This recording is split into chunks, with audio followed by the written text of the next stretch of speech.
प्रथम सर्व रसिक श्रोत्यांचे आजच्या नवरात्रातील तिसऱ्या दिवशी म्हणजेच आपल्या नवरात्र व्याख्यानमालेतील पुष्प तिसरे या भागात स्वागत करते।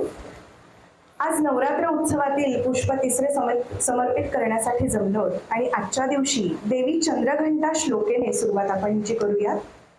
पिंडज प्रवरा रूढा चंडको पास्त्रकैर्युता प्रसादम तनुते मह्यम चंद्रघंटेति विश्रुता नमस्तस्यै नमस्तस्यै नमस्तस्यै नमो नमः।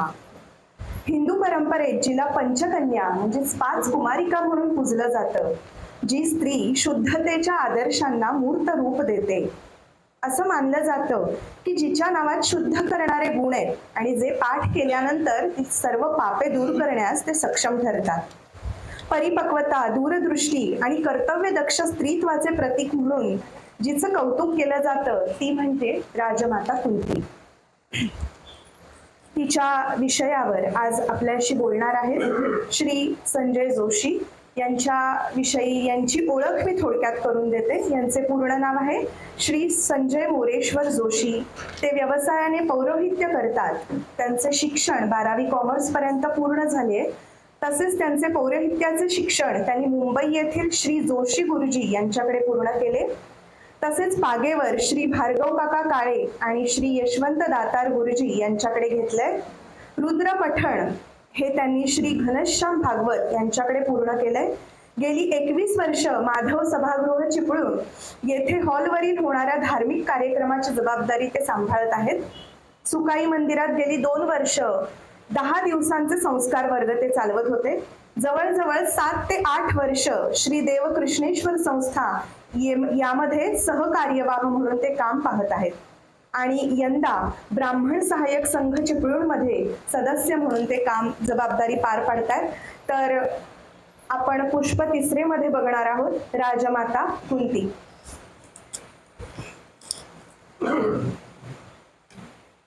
आज आपल्या नवरात्र व्याख्यानमालेचा तिसरा पुष्प स्त्री ही काही काळची पत्नी आणि अनंत काळची माता या उक्तीवरून आपण हे नवरात्र पर्व चालवतोय।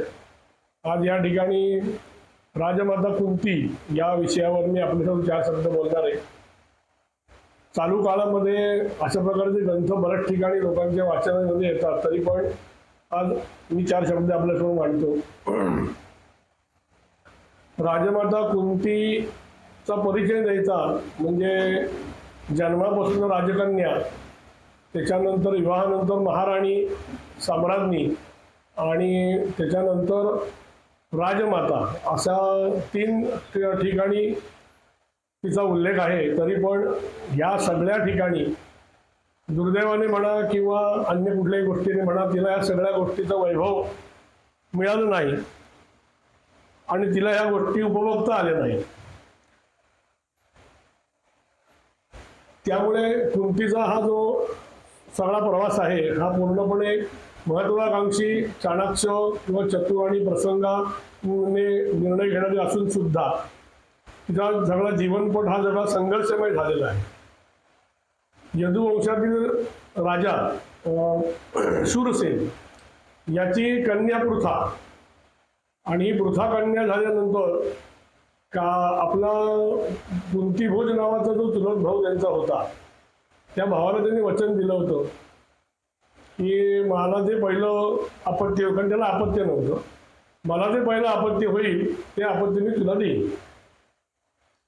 अशा प्रकारचा त्याला वचन दिलं असल्यामुळे ही शूरसेनाने आपली पृथा नावाची कन्या आता महाभारतकार म्हणतात की थोडी मोठी झाल्यावर त्यांच्याकडे कुंतीभोजाला त्यांनी सुपूर्द केली असावी, कारण कुंतीभोज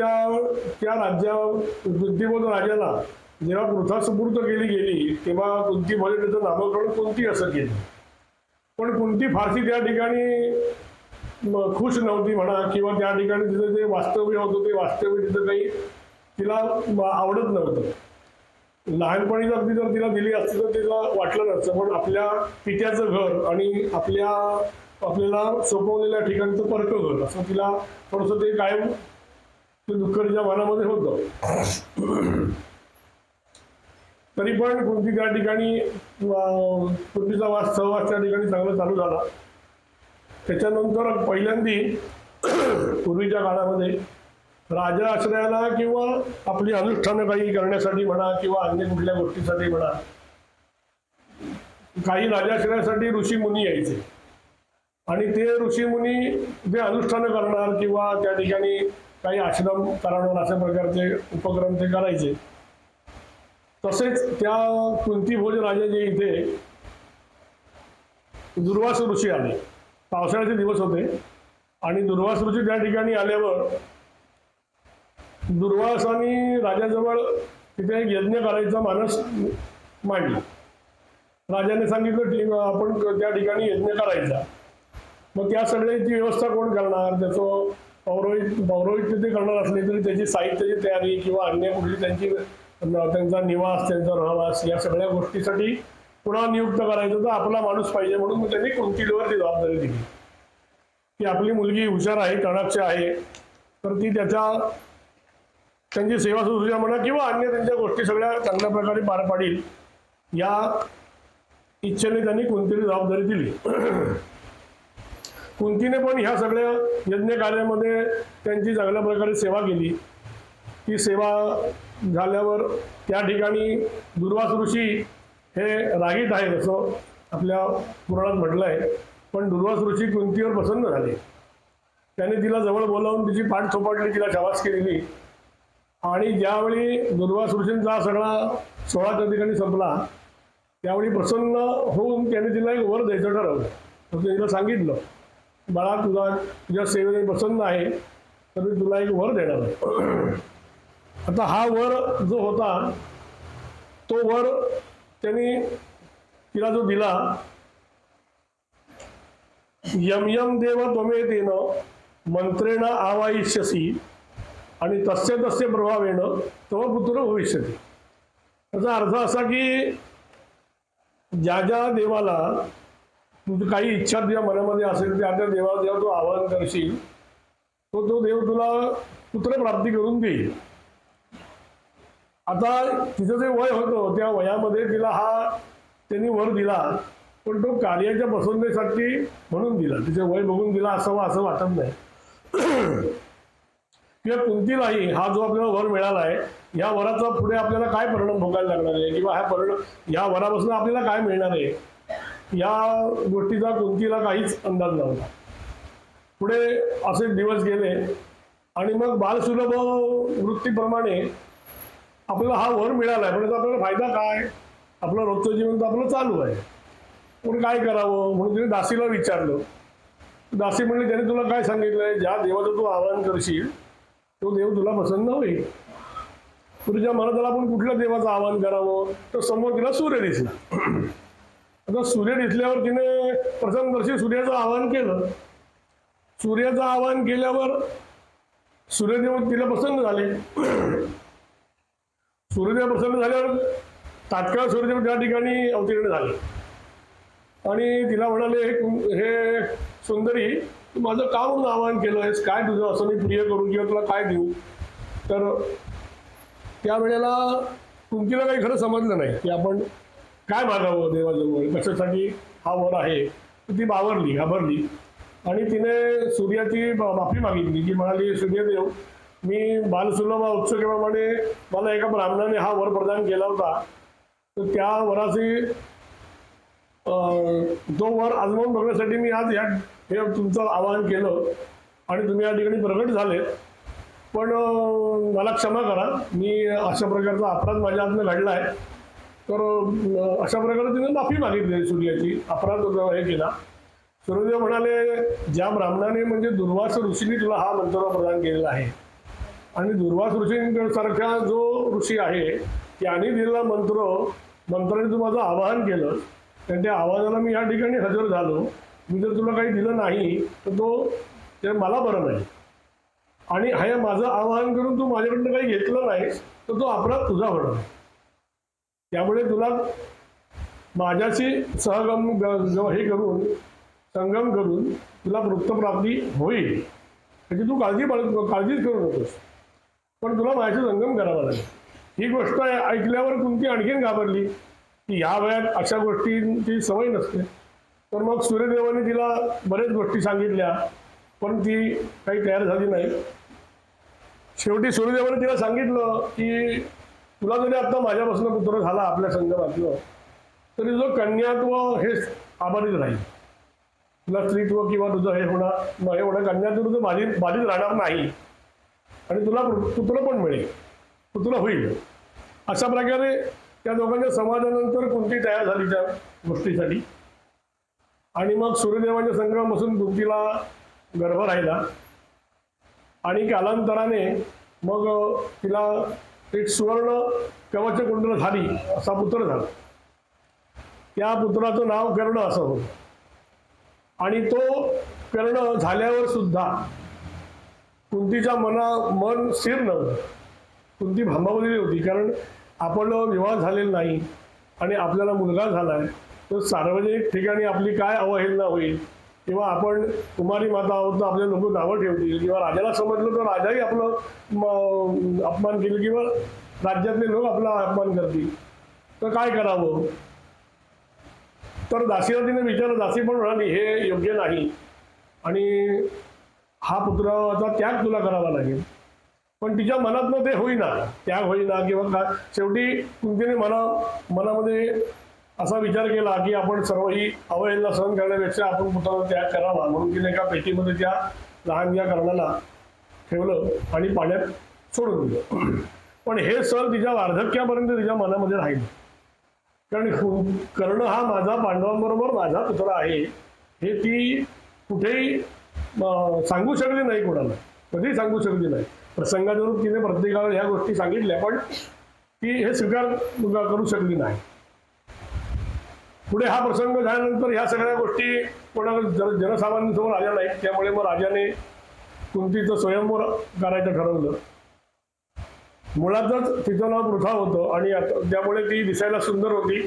स्त्री सुलभ सगळी लावणी तिच्याजवळ होतं, स्त्री सुलभ गुण तिच्याजवळ होते.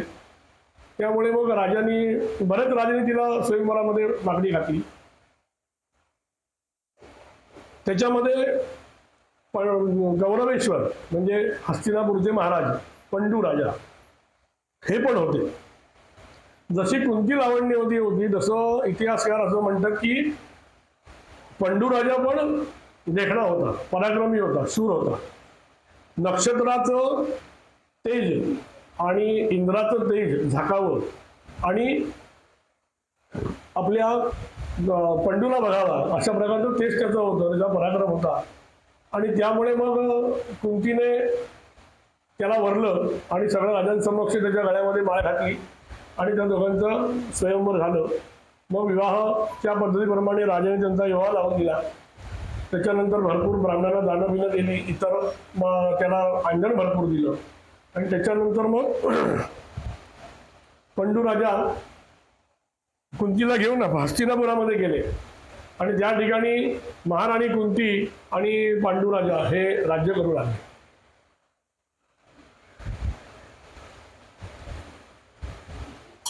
हा प्रवास झाल्यावर मग बरेच राज्य जिंकून झालेले आहेत. आपलं साम्राज्य या ठिकाणी वाढलेलं आहे.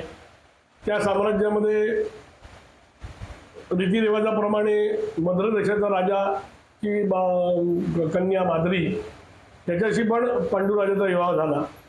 आणि मग पत्नी असा हा राजा राज्य करत असताना त्याला असं वाटलं की आपण जरा विश्रांती घ्यावी या सगळ्या लढाया आणि या सगळ्या विषयातनं. म्हणून मग त्याने वनविहाराला जायची योजना आखली. दोन्ही आपल्या पत्राने सकट आपण वनविहाराला जाऊ. आणि ती वनविहाराची योजना निश्चित झाल्यावर मग त्यांनी धृतराष्ट्र, विदुर आणि भीष्म पितामह यांच्यावर राज्याचा कारभार सोपवला. काही दिवस तुम्ही राज्य सांभाळा, आम्ही वनविहार करून येतो असं सांगून तो हिमालयाच्या बाजूला वनविहाराला गेला. वनविहाराला गेला असताना त्या ठिकाणी भरपूर त्या राण्यांबरोबर वनविहार झाला. पण पंडू राजाला शिकारीची भयंकर गोडी होती. त्या शिकारीच्या नादामध्ये एकदा असाच तो विहाराला गेले असताना एक ऋषी जे मृगय रूप होते, म्हणजे हरणाचं रूप घेऊन होते आणि ते हरणींच्या मागणं विहारासाठी म्हणून फिरत होते. ते करत असताना ते मृग त्यांना आवडलं म्हणून बंडू राजाने त्या मृगावर बाण चालवला. पण ते ऋषी आहेत असं त्याला काही समजलं नाही आणि मग त्यामुळे त्या ऋषीनी त्याला श्राप दिला की जसं मी कोणत्याही क्रीडेसाठी किंवा अन्य सहगमनासाठी जसा मी या हरणांच्या मागणं फिरत असताना तू माझ्यावर सरसंधान केलं आणि त्यात माझं आता मृत्यू ओढावणार आहे, तसाच जर तू आपल्या पत्नीजवळ गेलास आणि सहगमन करायचा जर विचार केलास तर तुलाही त्या प्रकारचा मृत्यू येईल, तात्काळ तुला त्या ठिकाणी मृत्यू येईल, असं त्याला शाप दिला. हा शाप मिळाल्यानंतर मात्र पंडू राजा एकदम खजील झाला. आपल्या हातनंही चूक घडली ही आणि अपराध सांगण्या एवढ्या वेळ पण ते ऋषी राहिले नाही, ते गतप्राण झाले. मग पंडू राजा त्या दुःखी अवस्थेमध्ये आपल्या जी तुटीमध्ये ते हात होते त्या ठिकाणी आला. बरेच दिवस तो दुःखी राहिला. आता आपल्याला पुत्र होणार नाही किंवा आपल्याला आपल्या राण्यांबरोबर वनविहार करता येणार नाही या दुःखातनं तो थोडा दुःखी राहायला लागला, थोडासा आजारी पडू लागला. कुंतीने जाणलं तर ते विचारलं की महाराज तुम्ही असे गप्प का असता किंवा तुम्ही दुःखी का असता, तुम्ही पहिल्यासारखे तेजोमय का नाही. तर बंडू राजा म्हणाला की अशा ठिकाणी वनविहाराला गेलो असताना मला असं ऋषीवर बाण चालवला आणि त्याने मला असा शाप दिलाय, त्यामुळे मी दुःखी आहे. पण त्यांच्यानंतर असं पुत्रासाठी त्याचं हे चाललं होतं की आपल्याला पण काही पुत्र व्हायला हवे. पण कुंतीने वगैरे त्यांनी सांगितलं की आम्हाला तशी काही आशा नाही. मग त्याने पंडूराजाने कुंतीला सांगितलं, माद्रीला सांगितलं की तुम्ही अशा अवस्थेत माझ्याजवळ राहून तुम्हाला दुःखाशिवाय काही मिळणार नाही, तुम्हाला आता सुख मिळणार नाही, तर तुम्ही माझा परित्याग करा आणि तुम्ही तुमच्या मार्गाला हस्तिनापुरात जा किंवा तुम्ही तुमच्या मार्गाला जा. पण त्या दोन्ही राण्यांचं त्या राजावर प्रेम असल्यामुळे त्यांनी सांगितलं की राजन, तुम्ही जरी असं म्हणत असले तरी आज तुमच्यामुळे आम्हाला हे दिवस जे काय वैभव दिसलं किंवा हे जे काय आम्हाला आनंद मिळतो तुमच्यामुळे मिळतोय, त्यामुळे आम्ही तुम्हाला कधी सोडून जाणार नाही. आणि तुम्ही जरी आम्हाला जबरदस्तीने परित्याग करायला सांगितलं तरी आम्ही तुमच्याबरोबर पाणत्याग करू, त्याच्यापेक्षा आम्ही काही करू शकणार नाही. राजाने हे ऐकल्यावर मग राजा शांत झाला आणि मग ते तिथे राहू लागले. पण कालांतराने त्यांचं असं लक्षात आलं की आपल्याला पुत्र नाही, संतान नाही, त्यामुळे गावात आपल्याला कोणी बोलवत नाही किंवा एखाद्या धार्मिक कार्यक्रमाला आपल्याला निमंत्रण नाही, एवढं आपण राजा वगैरे असून सुद्धा. तर ही गोष्ट का होत नाही, ते आपलं संतान नाही म्हणून आपल्याला कोणी बोलवत नाही. आणि अपत्याशिवाय आपल्या जीवनाचं हे होणार नाही, त्यामुळे आपल्याला अपत्य हवं असं त्यांच्या सगळ्यांच्या मनामध्ये विचार येऊ लागले. मग त्यावेळी पंडू राजाने कुंतीला सांगितलं की तुला हा जो काही वर मिळालेला आहे दुर्वास ऋषींकडनं, त्या वराचे अधिकारामध्ये तू आपल्या पुत्रप्राप्ती करून घेऊ शकते. ते पूर्वीच्या सगळ्या गोष्टी कुंतीला आठवल्या आणि त्यामुळे ती त्या गोष्टीचं धाडस करायला तयार नव्हती. पण शेवटी ही सामाजिक अवहेलना सहन करायची तरी पण तिला होत नव्हतं. त्यामुळे मग त्यांनी कुंतीने असा निर्णय घेतला की आपण अशा प्रकारे आपल्याला पुत्र होऊ शकतो. मग तिने पहिल्यांदा विष्णूचं स्मरण केलं. मग विष्णू स्मरण केल्यावर धृतराष्ट्र युधिष्ठिर पुत्र झाला तिला. त्या विष्णूच्या पुत्राचं नाव युधिष्ठिर होतं. वायूचं तिने स्मरण केल्यावर तिला भीमसेन झाला आणि महेंद्र म्हणजे इंद्राचं स्मरण केल्यावर तिला अर्जुन झाला. हे तिन्ही पुत्र तिचे एकदम सुंदर होते आणि त्यामुळे पंडूराजाला एक धास्ती झाली की आपल्याला पुत्रप्राप्ती आहे, त्यामुळे आता आपला संसार चांगल्या प्रकारे चालू शकतो. आता स्त्री सुलभ इच्छा माधुरीला पण वाटायला लागलं आपल्याला पण मुलं हवी. त्यामुळे माधुरीने पण तो विचार राजाजवळ मांडून दाखवला की मलाही पुत्र व्हावा असं वाटतं मला. मग कुंतीने अवधारे दाखवलं आणि आपला जो मंत्र तिला मिळाला होता दुर्वासा ऋषींकडनं, तो मंत्र तिने माद्रीला बहाल केला. आणि माद्रीला बहाल केल्यावर माद्रीने अश्विनी कुमारांचं स्मरण केलं, आराधना केली. त्यावेळी तिला नकुल आणि सहदेव नावाचे 2 पुत्र त्या ठिकाणी तिला झाले. अशा प्रकारे 5 मुलं, 2 आया आणि 1 वडील असे त्यांचा परिवार त्या ठिकाणी तयार झाला. आणि त्या परिवारामध्ये ते विहार करू लागले. कालांतराने पंडूराजाला हस्तिनापुरात जायची इच्छा झाली. पण पंडूराजाने विचार असा केला की ह्या सगळ्या अवहेलना मला सहन कराव्या लागतील. पोटी तुझ्या पुत्र जन्माला घालू शकला नाहीस, कारण तू त्या हरणावर सरसंधान केलंस, त्या ऋषी तुला शाप दिला आणि ह्या सगळ्या गोष्टी अपयशाच्या आहेत. या सगळ्या गोष्टीने मला हस्तिनापुरातील लोक काय म्हणतील किंवा मला माझी अवहेलना करेल, त्यामुळे तो आपल्या राज्यात जायला काही तयार नव्हता. त्याने कुंतीला बोलून दाखवलं की विदूर आणि भीष्म पितामहांना तोंड दाखवणं मला लज्जास्पद वाटतं. आणि ह्या सगळ्या विचारामध्ये हळूहळू पंडूराजा आजारी पडू लागला. आणि कालांतराने त्यानं देह ठेवला. तो देह ठेवताना सुद्धा त्याच्या आधी त्याने माद्रीजवळ देह ठेवायच्या आधी त्याला मरण कसं आलं, तर माद्रीजवळ त्याला विहार करत असताना काही गमनाची इच्छा झाली. आणि त्या ह्याच्यामध्ये त्याला इच्छा झाली की आपण माद्रीजवळ संगम करावा. तर त्या इच्छा निर्माण झाल्याबरोबर त्याचा त्या ठिकाणी मृत्यू झाला. आणि हे दोन्ही राण्यांना एकदम धक्कादायक गोष्ट घडली की आपला पालन पोषण करता या ठिकाणी गेला, तर आपण काय करायचं. तर दोन्ही राण्या राजाबरोबर सती जायला निघाल्या. दोघींनाही प्रश्न पडला की आपण सती जाणार तर आपल्या 5 पुत्रांचं काय होणार, कोणाच्या जीवन आपण त्याला सोडलं. तर दोघींचा विचार चालू असताना माद्री कुंतीला म्हणाली, ताई तू काय सती जाऊ नको, तू या पुत्रांचा सांभाळ कर, महाराजांबरोबर मी सती जाते. ती म्हणली अधिकार पहिला माझा आहे, मी प्रथम पत्नी आहे, त्यामुळे माझा अधिकार पहिला आहे, त्यामुळे मी सती जाणार, तू या मुलांचा सांभाळ कर. त्यावेळेला सुद्धा कुंतीबद्दल माद्रीला किती विश्वास होता आणि किती तिच्या चारित्र्यावर एकंदर विश्वास होता ही गोष्ट दिसून येते की माद्री कुंतीला असं म्हणाली, मी सती जाईन, तू सती जा, मी मुलांचा सांभाळ करीन, पण माझ्या मनामध्ये तू सती गेल्यानंतर ही पुत्र सांभाळत असताना हे तुझे मुलगे आणि हे माझे मुलगे असा विचार येणार नाही असं मी सांगू शकत नाही. असा विचार काही काळानंतर माझ्या मनामध्ये येणार आणि त्यातनं काहीतरी प्रसंग निर्माण होणार. आणि मग तो प्रसंग निर्माण झाला की काय करावं याच्या विवंचनेत मी असल्यामुळे मी सती जाते असं तुला म्हणाले. आणि हा विचार तुझ्या मनात कदापि येणार नाही असा माझा विश्वास आहे, त्यामुळे मी सती जाते. अशा प्रकारचे माद्रीचे बोल ऐकल्यावर कुंतीला वाटलं की खरंच असं झालं तर वेगळा परिणाम काहीतरी होईल. मग त्या ठिकाणी तिने मान्य केलं आणि मग माद्री पंडूराजांबरोबर सती गेली. आणि त्याच्यानंतर मग कुंती आपल्या कुटीत येऊन राहू लागली.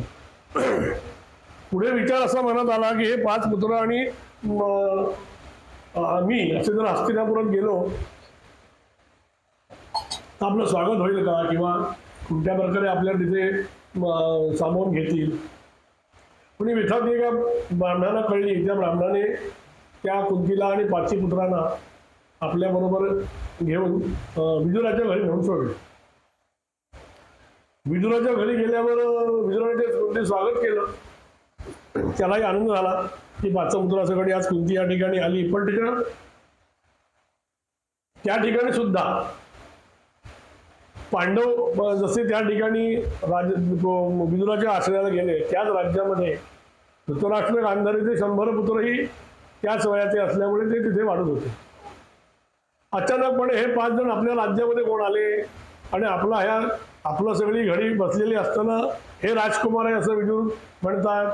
तर मग ह्याचा पण आपल्या राज्यामध्ये सहभाग होईल का, किंवा आपल्या राज्यातला काही वाटायला द्यायला लागेल का, आणि पंडूराजाचे मुलं आहेत आणि आपल्याला हे सगळं सांभाळा दिलं, अशा प्रकारचे एक संभ्रम त्या ठिकाणी निर्माण झाला. आणि त्याच्यामध्ये पांडव आणि कौरव ह्याच्यामध्ये वितुष्ट निर्माण व्हायला लागलं आणि याच ठिकाणी कौरव पांडवांचं एकमेकाबद्दल कधी पटलं नाही ते ह्या ठिकाणून त्याची सुरुवात झाली.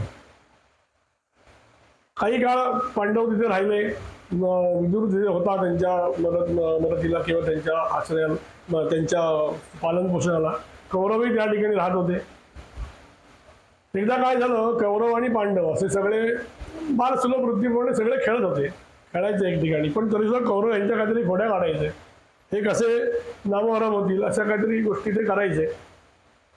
आणि त्याच्यामध्ये एकदा असेच वनामध्ये खेळायला गेले असताना कौरवांनी भीमावर विषप्रयोग केला आणि तो विषप्रयोग झाल्यावर बाकीच्या सगळ्या भावंडांना आपापली इकडे तिकडे करून गप्पा मारून सगळे कौरव 4 भाऊ सगळे घरी आले.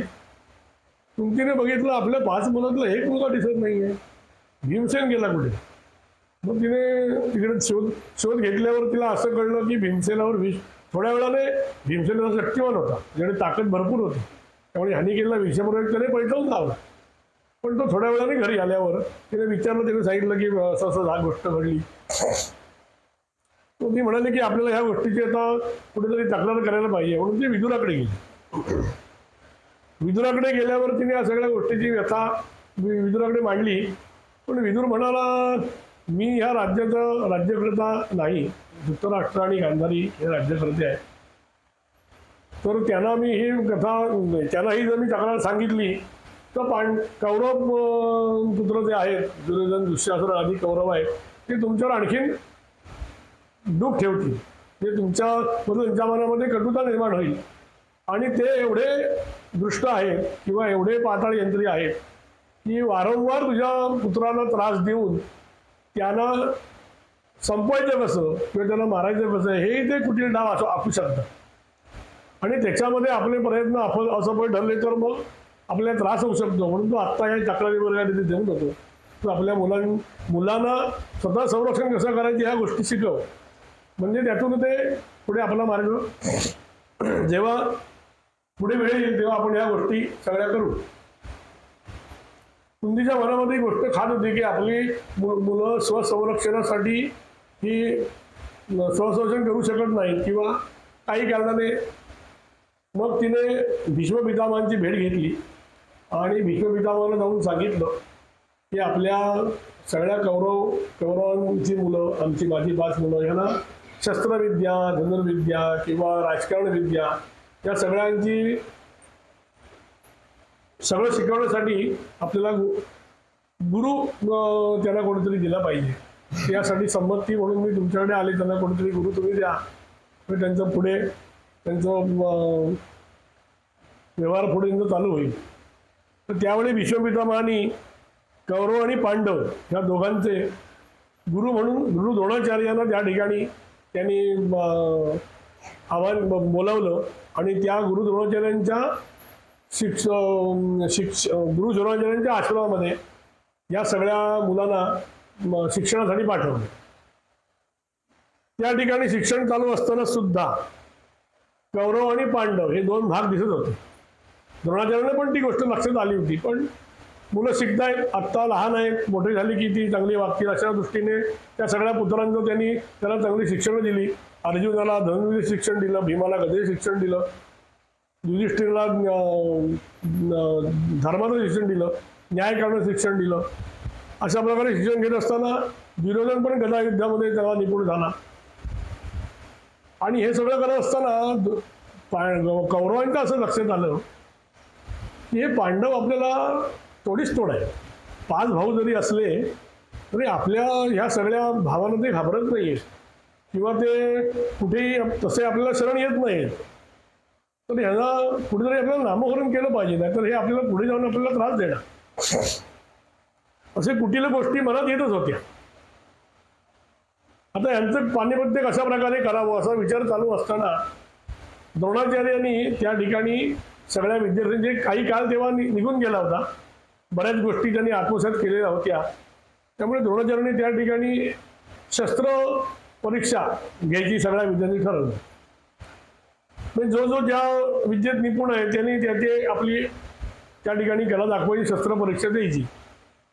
आपल्याला माहितीच आहे की कर्णाने तो झाडावर असल्या पोपटाचा डोळा एक पडला आणि मग तो त्या धनुर्विद्येत निपुण ठरला. गदा युद्ध झालं, त्या गदेमध्ये भीमसेन आणि दुर्योधन चांगल्या प्रकारे लढले. तेव्हा दुर्योधनाच्या असं लक्षात आलं की गदा युद्धामध्ये मी भीमाला भीमाबरोबर युद्ध करू शकतो, पण अर्जुनासमोर आपण कोणाला उभं करणार? अर्जुनासारखा पराक्रमी धनुर्धर जो आहे, त्या धनुर्धरासमोर आपण कोणाला उभं करणार? तर त्यावेळेला काही काल आधी कर्णाची आणि दुर्योधनाची ओळख झालेली होती. आणि त्या ठिकाणी त्या परीक्षेच्या वेळेला कुंती पण त्या ठिकाणी आलेली होती, विदुर पण आलेला होता आणि कर्ण पण चांगला धनुर्धर होता. त्या अर्जुनाचं धनुर्विद्येचं प्राबल्य पाहून त्यावेळी कर्णाने त्याला आव्हान दिलं की माझ्यासारखा सरसंधान किंवा माझ्यासारखी शस्त्रविद्या तू करून दाखव. त्याही वेळेला अर्जुन आणि कर्ण हे एकमेकाला तोडीस तोड असं म्हणता येईल असे त्यांनी त्या ठिकाणी परीक्षा दिली. द्रोणाचार्यांनी हे लक्षात आलं.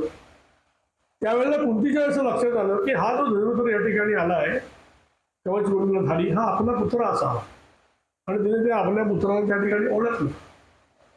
पण आता तिच्या मनामध्ये असा विषय आला की अर्जुनही आपला पुत्र, कर्णही आपला पुत्र, आपण लोकांनाही सांगू शकत नाही. पण हे दोघं समोरासमोर उभे आले, त्यामुळे ह्याला आपण बाजूला काढणार कसं, हा विचार मला येतात कुंती त्या ठिकाणी मूर्छावून पडली. पण विदुराने तिला सावध केलं. पण त्यावेळी कुंतीने हा विषय सगळ्यांसमोर मांडणं किंवा कर्णाला काही गोष्टी सांगणं हे योग्य समजलं नाही, योग्य तिला वाटलं नाही.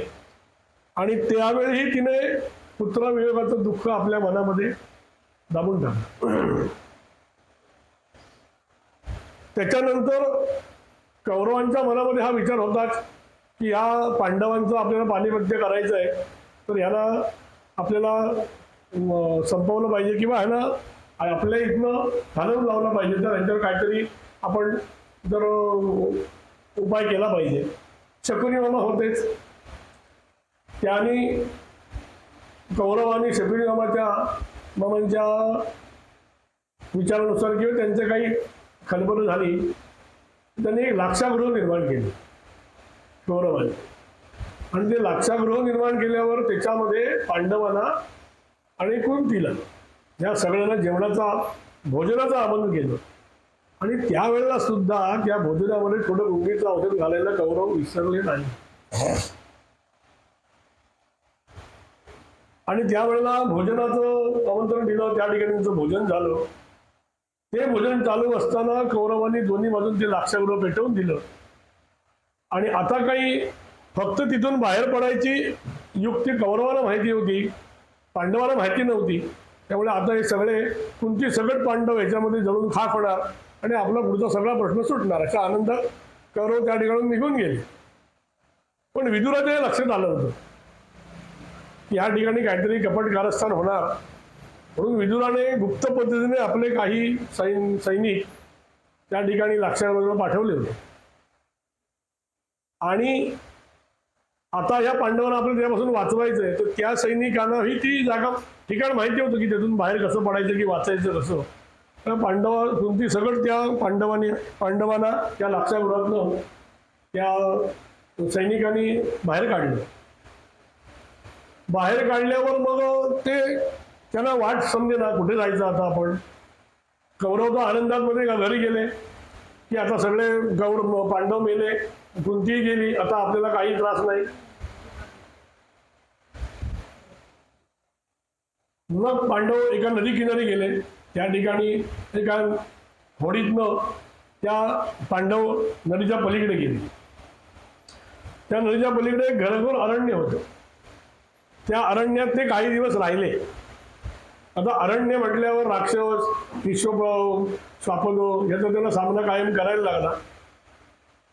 त्यांनी विद्या घेतलेली होती त्या विद्येचं पण त्या ठिकाणी परीक्षा झाली. लढायचं राक्षस कसं किंवा स्वापदांचं आपण परिपद्य कसं करायचं, ह्या सगळ्या गोष्टी ते शिकले. त्याला तो अनुभव घेता आला. आत्ताच्या प्रॅक्टिकल त्याला मिळालं. तर ते सगळं चालू असताना एकदा हिडिंब राक्षस आणि हिडिंबा राक्षसी असे जो भाऊ बहीण होते ते त्यांना त्रास देत होते. आणि हिडिंबेला भीम आवडलेला होता. त्यामुळे मग आणि राक्षसाला भीम आपल्यापेक्षा बळवान आहे हे कळलं. त्यामुळे त्याने द्वंद्वाचं त्याला आव्हान दिलं. भीमाने हिडिंब राक्षसाचा वध केला आणि कालांतराने हिडिंबेजवळ विवाह केला. त्यानंतर हळूहळू त्या वनातनं पांडव आणि कुंती पुढे पुढे जात गेले. या महाभारतकाराने असं म्हटलंय की त्या काळात पांडवांनी भारत भ्रमण केलं. सगळ्या भारताच्या प्रदेशामध्ये ते फिरले. किंबहुना महाराष्ट्रामध्ये पण त्यांनी काही राज्यामध्ये ते येऊन वास करून गेले. असं करत असताना ते एका ब्राह्मणाच्या घरी राहायला गेले. काही काळ कुठेतरी निवास करायचा आता म्हणून निवास करायला गेले. तर त्या राज्यातले लोक दुःखी त्यांना दिसायला लागले. कुंतीला ते लोक दुःखी का? सगळे सदन आहेत, शेती चांगली करतात आहेत, मग ते दुःखी का? तर तिने असा विचारल्यावर एक बकासूर नावाचा राक्षस आम्हाला त्रास देतोय असं त्या लोकांकडे तिला कळलं. आणि त्या बकासुराने असं गावातल्या लोकांनी सांगितलेलं होतं की मी तुमचं रक्षण करीन, पण रोज मला एक बैलगाडीवर अन्न पाहिजे. तो बैलगाडीवाला माणूस माझ्याकडे पाहिजे, बैल पण मला पाहिजे. आता असं रोज करायचं म्हटल्यानंतर गावकऱ्यांना दुसरा पर्याय नव्हता की आपलं संरक्षण जर व्हायला हवं असेल किंवा आपल्या संपत्तीचा नाश व्हायला नको असेल किंवा आपलं जर सगळं व्यवस्थित राहिला असेल तर आपल्याला हे कबूल केलं पाहिजे. म्हणून मग त्यांनी ते कबूल केलं. आणि रोज एक जण आपल्या घरातनं अन्न ते माणूस जायचा, बैल जायचा, सगळं चालू होतं. ज्या ब्राह्मण कुटुंबामध्ये हे पांडव राहत होते त्या ब्राह्मण कुटुंबावर ही गोष्ट एक दिवस पाळी आली. आणि ती पाळी आल्यावर घरातली सगळी माणसं दुःखी झाली. जो तो रडू लागला. मुलगा म्हणला बाबा तुम्ही जाऊ नका मी जातो. मुलगी म्हणाली बाबा तुम्ही जाऊ नका मी जातो. ब्राह्मण म्हणाला तुम्ही कुणी जाऊ नका मी तुमचा पोशिंदा आहे मी जातो. ब्राह्मणाची बायको म्हणजे तुम्ही आमचे मुशील तुम्ही राहायला पाहिजे आम्ही गेलो तरी चालेल. ही सगळी अवस्था त्या कुंतीने बघितली.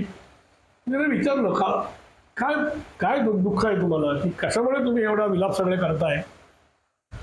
तो ब्राह्मण म्हणाला की अशा अशा प्रकारची गोष्ट आमच्यावर येऊन ठेपलेली आहे आणि आमच्या घरातला एक माणूस आणि आता आज इथनं दिसणार नाही त्यामुळे आम्ही दुःखी झालो. तुमची म्हणजे काळजी कशाला करता. माझा भीम आहे ना, माझा भीम एवढा भलांडी आहे की तो राक्षस असं निपात नक्की करेल याची मला खात्री आहे. त्यामुळे तुम्ही कोणालाही पाठवू नका, भीमाला पाठवा.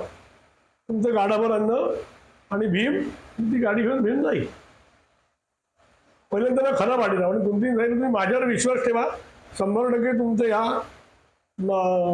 अरिष्टाचं निरसन होईल.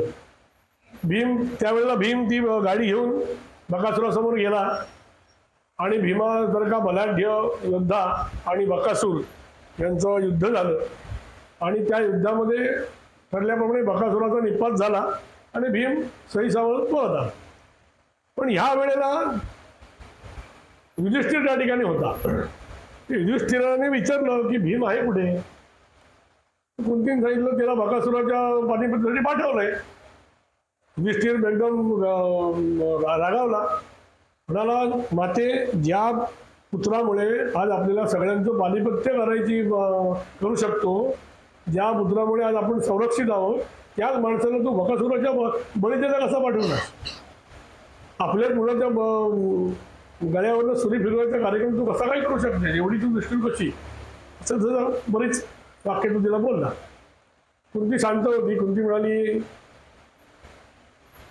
धर्मा मी जे कर्म केलं आहे ते योग्य केलेलं आहे.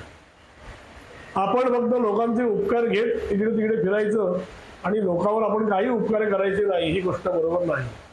तुम्ही योद्धे आहात, तुम्ही कर्तृत्ववान पुरुष आहात, तुम्ही लोकोपयोगी कार्यक्रम करणं पण तुमचं परोपकारी कार्यक्रम करणं पण तुमचं कर्तव्य आहे. आणि माझा भीम हा एवढा बलाढ्य आहे तो इंद्रालाही आव्हान देऊ शकतो. प्रसंगी 12 हत्तींचं बळ तो आपल्यामध्ये 12 हत्तींचं बळ त्याच्या आहे त्यामुळे तो कोणाचंही पानिपत्य करू शकतो याची मला खात्री आहे. तुला उदाहरण देते म्हणाली. लहानपणी जेव्हा भीमाला मांडीत घेऊन मी बसले होते, त्या गडबड करणारा भीम माझ्या मांडीतनं खाली पडला. समोर एक पाषाण होता. त्या पाषाणावर जेव्हा भीम पडला तेव्हा मला वाटलं बहुतेक भीमाला काहीतरी दुखापत झाली. पटकन त्याला उचलला. भीमाला काहीही झालेलं नव्हतं. उलट त्या पाषाणावर चक्काचूर झाला होता. एवढा भीम आमचा दणकट आहे. त्यामुळे भीमाला काही होणार नाही, तू काळजी करू नको. आणि हे सगळ्या गोष्टी चालू असताना भीम परत आला. त्यामुळे मग युधिष्ठिर शांत झाला. काही काळ त्या ठिकाणी निवास केल्यानंतर मग परत भ्रमणाला पांडव निघाले. आणि भ्रमणाला निघाले असताना त्यावेळी त्याला द्रौपदीचा स्वयंवर रचला गेला अशी त्यांच्या कानावर बातमी आली. आता स्वयंवराची बातमी कानावर आल्यावर तेही स्वयंवरामध्ये आपण समाविष्ट व्हायचं असं मनात धरून ते वेश करून ते स्वयंवरात गेले. ते कुंतीला काही माहिती नव्हतं. पण कुंतीच्या अपरोक्ष ते सगळे पांडव द्रुपद राजाच्या स्वयंवरात गेले. द्रौपदीच्या स्वयंवरात गेले. त्या ठिकाणी जो काही पण होता तो आपल्याला माहिती आहे. एका बाणात माशाचा डोळा पाण्यात बघून बाणाने एकाला छेदायचा होता. तो सगळा जो काही प्रसंग त्या ठिकाणी घडला. अर्जुन त्या ठिकाणी श्रेष्ठ ठरला धनुर्विद्येमध्ये आणि त्यामुळे द्रौपदीने त्याला वरलं आणि द्रौपदीचे लग्न झालं. द्रौपदीला घेऊन पांडव परत आपल्या घरी आले तेव्हा कुंतीला कळलं की यांचा विवाह झालाय. कुंतीने पहिलं काम काय केलं तर त्या द्रौपदीचा विवाह आपल्या 5 पुत्रांजवळ लावून दिला आणि त्याला सांगितलं की भेदभाव होऊ नये म्हणून ही गोष्ट मी केलेली आहे. आज 5 पुत्रांनी तुमची पत्नी आहे असं समजून तिचा मान राखायचा आहे. तिची कुठली अवहेलना करायची नाही. तिला जे काय तिच्यावर तुम्हाला प्रेम आहे ते 5 पुत्रांनी तिला व्यवस्थित सांभाळायचे. असा वेळ कुंतीने सुद्धा आपल्या 5 मुलांना एकत्र बांधून ठेवण्यासाठी बरेच प्रयत्न केले. त्यातला हा एक प्रयत्न असावा. त्यानंतर मग पांडव असेच विहार करत असताना त्या ठिकाणी ही गोष्ट यांना कळली. धृतराष्ट्र आणि विदुर आणि यांना भीष्माला कळली. पांडव त्या ठिकाणी प्रगट झाले होते द्रौपदीच्या ह्याच्यात की असा धनुर्ध हा अर्जुनाचे कोणी असू शकत नाही. तर मग काय काय करायचं आता. परत जर हे त्या ठिकाणचं राज्य जमून आपल्याकडे आले तर आपल्याला ते धनुर झालेले आहेत, ते विद्यापारंगत आहेत, ते राज्य मागतील. तर मग आता काय करायचं म्हणून त्यांनी पांडवांना आमंत्रण दिलं हस्तिनापुरात यायचं. पांडव हस्तिनापुरात गेले. त्यावेळी कुंती पण त्या ठिकाणी होती. आणि मग दुर्योधन कौरवाने आणि धृतराष्ट्राने त्यांना खांडव राज्य त्यांना द्यायचं ठरवलं. आणि त्याच्याबरोबरची राज्य जी काय होती ते खांडवनाचं राज्य त्यांनी बहाल केलं. खांडवनाचं राज्य बहाल केलं. पण ते खांडवन म्हणजे भयंकर विस्त्र शापद राक्षस आणि या सगळ्याने ते भरलेलं होतं. तर ह्या त्याचा निपात होईल अशी गोष्ट करून त्यांनी त्याला ते दिलं. पण पांडवांनी सुद्धा आपल्या पराक्रमाने त्या खांडवनातल्या सगळ्या दुष्ट शक्तींचा निपात करून त्या ठिकाणी आपलं एक राजमहाल उभा केला. तिथल्या आजूबाजू सगळी राज्य त्यांनी जिंकली. थोडं साम्राज्य उभं केलं आणि इंद्रप्रस्थ नावाचा त्या ठिकाणी त्यांनी महाल उभा केला. आणि इंद्रप्रस्थ नावाचा महाल उभा केल्यानंतर कुंती त्या ठिकाणी राजमाता झाली. आणि मग ते वैभव कुंती बघून त्या ठिकाणी कुंतीला आनंद झाला की आज आपल्या पुत्रांनी एवढ्या आणि प्रयासाने एवढं राज्य उभं केलंय तर आपले पुत्र खरोखरच शौर्यवान आहेत किंवा चांगले आहेत. पण ह्याच्यानंतर हे तिच्या भाग्याला काय बघवलं नाही कुंतीच्या. कालांतराने त्या ठिकाणी राजसूय यज्ञ करण्याचा पांडवांनी करण्याचं हे आखलं. आता राजसूय यज्ञ करायचं म्हणजे राज्यांना पण बोलावणं करतात. आजूबाजूच्या राजाने त्यांनी बोलावणं केलं. त्याच्यामध्ये कौरव पण होते. कौरव त्या राजसूय यज्ञामध्ये आले. त्यावेळी जे एक मयसभा होती त्या मयसभेमध्ये द्रौपदी आदी पत्न्या त्याच्यात राहायच्या. त्या मयसभेमधून जात असताना दुर्योधन त्या ठिकाणी आलं. त्या मयसभेमध्ये जात असताना 2 अशी चमकणारी एक फरशी होती आणि किंवा लादी होती आणि एक तळ होतं. सुरुवातीला दुर्योधन जेव्हा गेला तेव्हा त्याने वाटलं तळ आहे म्हणून धोतर वर केलं आणि पुढे गेला. पण ते नेमकं लादी होती किंवा फरशी होती, ती फजिती ते सगळ्या बायका बघत होत्या. थोडं पुढे गेलं तशाच प्रकारचा चकचकीत प्रभाग त्याला दिसला. त्याला वाटलं ही लादी आहे म्हणून तो सरळ चालत गेला, तो तळ्यात पडला. आता अशा प्रकारचा अपमान झाल्यावर दुर्योधनाला त्या सगळ्या स्त्रिया हसल्या. दुर्योधनाला तो अपमान काही सहन झाला नाही आणि तशाच अवस्थेत मग तो राजसूय यज्ञ सगळं कर्म पुरं झाल्यावर पांडव आपल्या राज्यात गेले, कौरव आपल्या राज्यात गेले. आता परत दुर्योधनाच्या मनामध्ये असा प्रश्न यायला लागला की ह्या लोकांचं पारिपत्य करायचं कसं? प्रत्येक वेळेला हे वरचढ करत आहे. याबरोबर द्रौपदी सुद्धा आपल्याला हसले, हिचा पण अपमानाचा बदला आपल्याला घेतला पाहिजे. त्यावेळी शकुनी नामाच्या विचाराने त्यांनी द्यूतचा कार्यक्रम आखला. द्यूत खेळायचा एक त्यांनी स्पर्धा म्हणा किंवा ही गोष्ट आखली आणि युधिष्ठिर हा द्यूतामध्ये चांगल्या प्रकारचा पारंगत होता हे त्याला माहिती होतं. त्यांनी सगळ्या पांडवांना द्यूतामध्ये बोलावलं. द्यूतामध्ये खेळत असताना दुर्भाग्य जे आम्ही म्हणतो दशावतार जे तिला बघायला लागले कुंतीला ते इथून सुरू झाले. आणि त्यावेळेला मात्र पांडव या द्यूतामध्ये आपलं राज्य हरले, आपली संपत्ती हरले, आपली मिळालेली राज्य सगळे हरले. किंबहुना आता आपल्याकडे काही शिल्लक नाही म्हटल्यावर त्या सगळ्या भावांनी आपल्या पत्नीला त्या ठिकाणी द्यूतामध्ये लावलं आणि ती पत्नी त्या ठिकाणी युधिष्ठिर आपल्या द्यूतामध्ये हरला. आणि ती पत्नी हरल्यावर जी पांडवांची अवहेलना झाली त्यावेळेला द्रौपदीचं त्या ठिकाणी दुर्योधनाने वस्त्रहरण जे केलं, कृष्णाच्या साह्याला आले, या सगळ्या गोष्टी बघून कुंती जी दुःखी झाली आणि ती अक्षरशः विलाप करू लागली.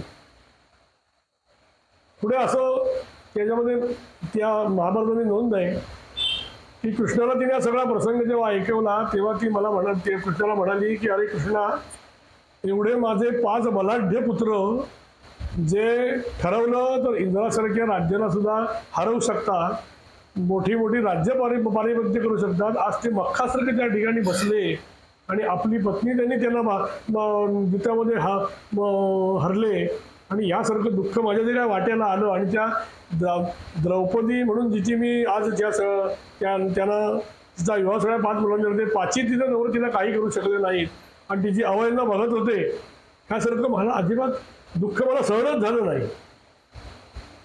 आणि तूही अशा प्रकारे हा मग दुःख मला कसं काय दिलं, अशा प्रकारची व्यथा तिने त्या दृष्टीकडून तेव्हा मांडली होती. नंतर जेव्हा ती कुटुंबाची भेट झाली तेव्हा काही काळानंतर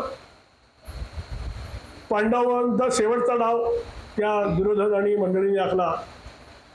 तिथं शेवटचा डाव असा होता की हा डाव जर तुम्ही जिंकले तर तुम्ही हरले तुम्हाला सगळं परत देणार, पण जर हरले तुम्हाला 12 वर्षे वनवासात जायला लागेल आणि 1 वर्ष अज्ञातात राहायला लागेल. तर शेवटी जिंकायची इच्छा प्रत्येकाला आहे. त्यामुळे युधिष्ठिर तो डाव खेळला, त्याही डावात युधिष्ठिर हरला आणि मग त्याला आपलं राज्य सगळं गमवावं लागलं. आणि मग त्यावेळेला कुंतीला त्याचाही भयंकर त्रास झाला. कालांतराने पांडव, द्रौपदी असे सगळे त्या ठिकाणाहून आपल्या, कारण तो वनवास त्यांना भोगायचाच होता, त्यांनी ते त्यांच्या शिक्षा म्हणून त्यांच्या ते बंधनात आलेलं होतं. कुंतीसह द्रौपदीसह सगळे पांडव वनवासात गेले. त्यावेळी मात्र कुंतीने त्याला सांगितलं की तुमच्याबरोबर तुमची बायको द्रौपदी आहे, तेव्हा या सगळ्या गोष्टी जर तुम्ही लक्षात ठेवा, तिला कुठेही कुठे अंतर देऊ नका, तिची वागणूक सगळी समान ठेवा आणि अशा प्रकारच्या कुठल्याही प्रमाणात तुम्ही बळी पडू नका. आणि त्यावेळेला कुंती 12 वर्ष आणि ते अज्ञात 1 वर्ष अशी 13 वर्ष विदुराजवळ राहिली.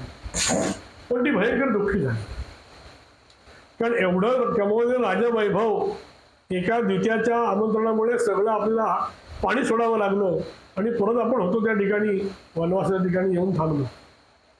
त्यानंतर पांडव वनवासात गेले.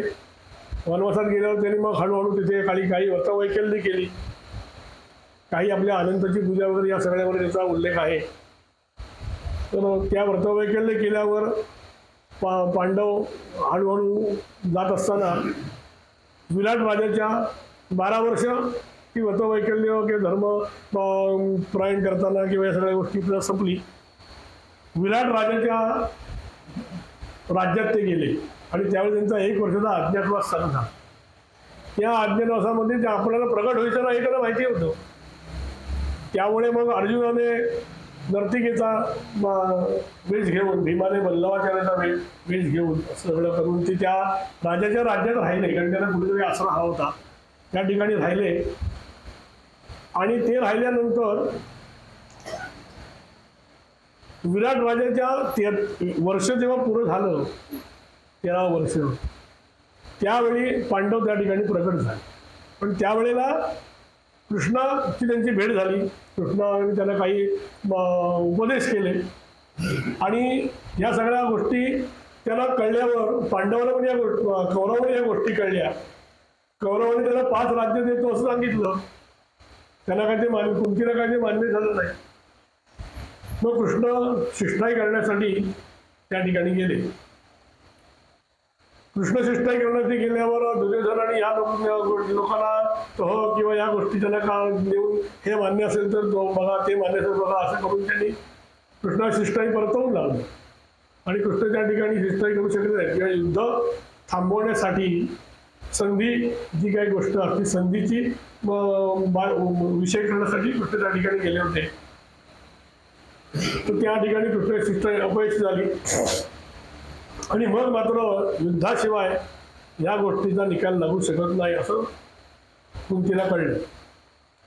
आता युद्धाशिवाय आपला विभाग लागू शकत नाही म्हटल्यानंतर विराटराजे सेना, अन्य साम्राज्य थोडीशी सेना अशी करून, पांचालराजे सेना असं करून पांडवांनी आपली सेना निर्माण केली होती. त्यावेळी मात्र कुंतीला आपल्या कर्णाची आठवण झाली आणि मग काही युद्धाचा प्रसंग आल्यावर कुंती कर्णाकडे गेली. कर्णाकडे गेल्यावर तिने कर्णाला जाऊन सांगितलं की तू अधिरथ पुत्र नाही आहेस, तू राधेय नाही आहेस आणि तू सुतपुत्रही नाही आहेस. मी जी आले तुझी आई म्हणून या ठिकाणी आले आणि तू माझा पुत्र आहेस. मग त्यावेळी तिने मागची सगळी कथा सांगितली की सूर्याबरोबर मला दुर्वासाने कसा वर दिला आणि सूर्यदेवाने कसं प्रसन्न झाले किंवा मला तू कसा झालास आणि तर तू आता माझ्या पुत्रांच्या साह्याने या रणांगणात उतर. तुम्ही दोघेही धनुधर आहात, भीम गदा युद्धामध्ये प्रवीण आहे. तुम्ही 6चे 6 भाऊ आपला पराक्रम दाखवून या कौरवांचं निपत्य करू शकता आणि मग तुम्ही 6चे 6 भाऊ या हस्तिनापुरामध्ये राज्य चांगल्या प्रकारे करू शकता. जसं श्रीकृष्ण आणि बलराम ही बंधूची जोडी प्रसिद्ध झाली, कर्ण आणि अर्जुन ही बंधूची जोडी प्रसिद्ध होईल, अशा प्रकारे अशी माझी इच्छा आहे. तर तू आमच्या बाजून लढावं. पण अनपेक्षित या सगळ्या गोष्टी कर्णासमोर आल्या. कर्णाला या गोष्टी काय आधी माहिती नव्हत्या, त्यामुळे त्याही तसं पटकन ते मान्य नाही केलं. त्याने सांगितलं मी कौरवांनी मला अंगदेशाचं राज्य दिलंय, मी त्याच्या बदल्यात त्यांनी मला त्यांच्याबद्दल लढलंच पाहिजे. मी आजपर्यंत त्यांनी मला बऱ्याच गोष्टीची मदत केली आहे. पण मी तुला एक वचन देतो की तुझे 5 पुत्र जिवंत राहतील. कोण ते मी नाही सांगू शकत. तो स्वीकार तुझा तू कर. पण तू आज माझी माता आहेस. त्यावेळेला असा एक उल्लेख आहे की कर्णाला ती गोष्ट पटली नाही तेव्हा तिने सूर्यदेवांचं परत आवाहन केलं. सूर्यदेवांनी स्पष्ट समोर येऊन कर्णाला सांगितलं की कुंती सांगते हे बरोबर आहे, माझ्याच आशीर्वादाने हा तू पुत्र तिला झालेला आहेस आणि तू तिचा पुत्र आहेस आणि जर तिचं तू ऐकलंस तर तुझं कल्याण होईल. पण कर्णाने काही गोष्ट ऐकली नाही. मग 13 दिवस जे अटळ होतं ते युद्ध कौरवांचं आणि पांडवांचं झालं. त्या युद्धामध्ये अर्जुनाचा मुलगा अभिमन्यू मारला गेला.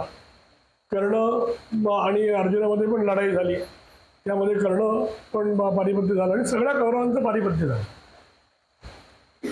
आणि त्याच्यानंतर मग पांडव आपल्या राज्यावर हस्तिनापुराच्या राज्यावर बसले. तरी पण कुंतीला हे दुःख होतं की आपला एक मुलगाला आपल्याला समोर मरताना आपण बघितलं, ते दुःख होतच तिला. त्यानंतर मग धर्म न्याय ह्याच्यामध्ये प्रवीण असलेले आपले धर्मराज युधिष्ठिर यांनी सगळ्या पांडवांचं अर्धोदयी क्रिया करायचं ठरवलं की एवढे मृत्यू झालेत आणि ह्या सगळ्यांचं असंच काय आपण सोडू शकत नाही. त्यामुळे सगळ्या कौरवांचं अर्धोदयी करायची साठी तो गंगे किनारी गेला. त्यावेळी कुंती पण त्या ठिकाणी होती. तर तो सगळ्या 100 कौरवांचं युधिष्ठिराने औद्योगिक किरणाची क्रिया कर्म सगळी केली. यावेळी कुंतीने युधिष्ठिराला सांगितलं, बाबा रे, तू कर्णासारखा योद्धा होता, त्याचं पण तुला औद्योगिक क्रिया करायला हवी. युधिष्ठिर म्हणला, मी एकूण एक कौरवांचं औद्योगिक क्रिया करायला तयार आहे, पण मी कर्णाची काही करणार नाही. तू सुतपुत्र आहे, सुतपुत्राने आपला काय संबंध, पण त्याची क्रिया करून तू का सांगतेस? ते कुंतीला पटलं नाही. आणि त्यावेळेला मात्र कुंतीने आपल्या 5 मुलांबरोबर कर्ण हा माझा मुलगा आहे हे कबूल केलं. कबूल केलं म्हणजे मागची झालेली जी काही कथा होती ती सगळी तिने आपल्या मुलाला सांगितली. आणि त्यावेळेला सगळे पांडव कुंतीवर भयंकर रागावले. तू आम्हाला ही गोष्ट आधी का नाही सांगितलीस, किंवा ही गोष्ट तू लपवून का ठेवलीस, किंवा काय. त्या सगळे त्यांचे संवाद आहेत की सार्वजनिक अवहेलना आणि ह्या सगळ्या गोष्टी सहन मला करायला लागल्या असत्या, किंवा आज तुम्ही त्याचा मोठे झाल्याचा स्वीकार तुम्ही करू शकले नसते. तुमच्याही त्याच्यामध्ये तुमची त्यांची वादावादी झाली असती किंवा संघर्ष झाला असता. आणि त्या संघर्षामध्ये तुमची 5 जणांची जी काही एक जूट बांधलेली होती ती विभागली गेली असती. अशा सगळ्या कारणासाठी मी ह्या गोष्टी तुम्हाला सांगितल्या नाही. त्याच्यानंतर मग मात्र कुंती कायम दुःखी राहिली. त्याच्यानंतर मग पांडव आपल्या राज्यावर बसले. युधिष्ठिराने राज्य सगळं ताब्यात घेतलं. मग कुंतीने आपल्या 5ही मुलांना उपदेश केला की हे राज्य तुम्हाला मिळालेलं आहे, हे कुठल्या संघर्षात मिळालेलं आहे, तुम्ही लक्षात ठेवा. आपली द्रौपदी आहे, तिथं तुम्ही कधी तिची अवहेलना करू नका किंवा तिला किंवा अंतर देऊ नका. आणि हे सगळं राज्य आपल्या राज्यातल्या लोकांवर परोपकार करून त्या लोकांचाही विचार करून तुम्ही हे राज्य करा, जेणेकरून जो हस्तिनापुराच्या राज्याचा जी काही कौरवांच्यामुळे लोकांना त्रास झाला आहे त्या त्रासातून लोकांची मुक्तता व्हावी आणि सगळ्या आभारी राहावं अशा प्रकारचे राज्य तुम्ही करा. आणि त्यानंतर मात्र कुंती या सगळ्या संघर्षाला तोंड देत कृष्णाची पण तिने भट झाली. त्या कृष्णाला सांगितलं की एवढा तू श्रीकृष्ण असून तू आज आमचं या सगळ्या गोष्टीपर्यंत आम्हाला सोडवू शकला नाहीस, हे माझं दुर्भाग्य आहे. माझ्या मुलाला पण या सगळ्या गोष्टी ज्या काही बघायला लागल्या. माझ्या द्रौपदीला भर सभेमध्ये तिची अवहेलना केली गेली, तेव्हाच फक्त तू तिचा भाऊ म्हणून त्या ठिकाणी बाकी सगळ्या गोष्टीमध्ये तू आम्हाला परावृत्त करू शकला नाहीस, हे दुःख माझ्या मनामध्ये कायम राहील.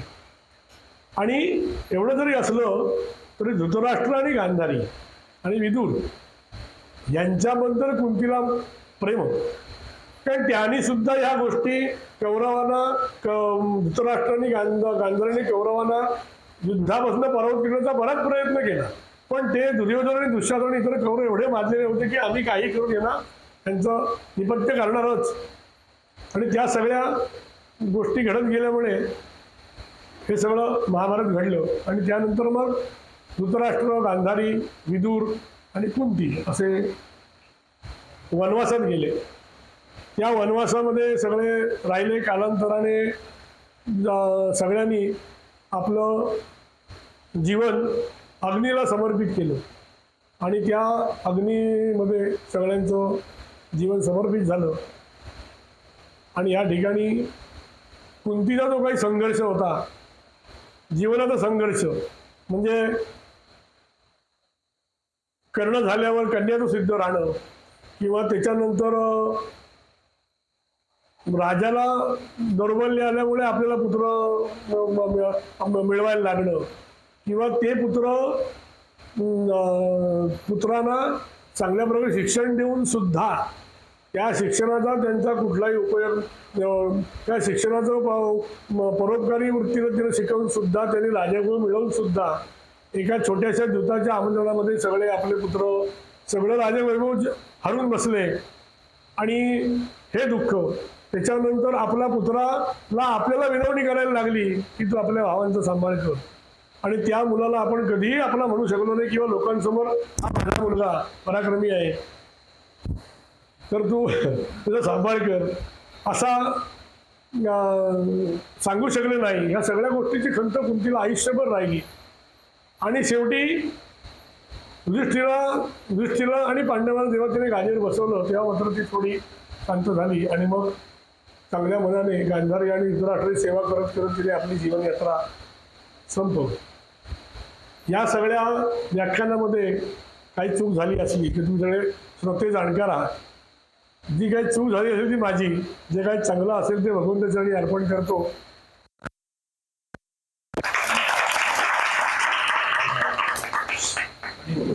अतिशय सुंदर पद्धतीने आजचं जे हे पुष्प होतं आपलं तिसरं पुष्प राजमाता कुंती हे अतिशय सुंदरपणे संजय काकांनी समर्पित केलं आहे. मी आज आपल्या या विषयासाठी आजच्या दिवसासाठी अध्यक्ष असं कोणी नाहीये, आपण ठेवले नाहीये. तर श्रोत्यांमधून प्रातिनिधिक म्हणून सदानंद काका जोशी यांना मी विनंती करते त्यांनी त्यांचं मनोगत व्यक्त करावं. नवरात्री व्याख्यानमालेचं आता हे तिसरं पुष्प. पहिल्या दिवशी आपण एका ऐतिहासिक दुर्गेचं चरित्र ऐकलं. दुसऱ्या दिवशी आध्यात्मिक क्षेत्रातील दुर्गेचं चरित्र ऐकलं.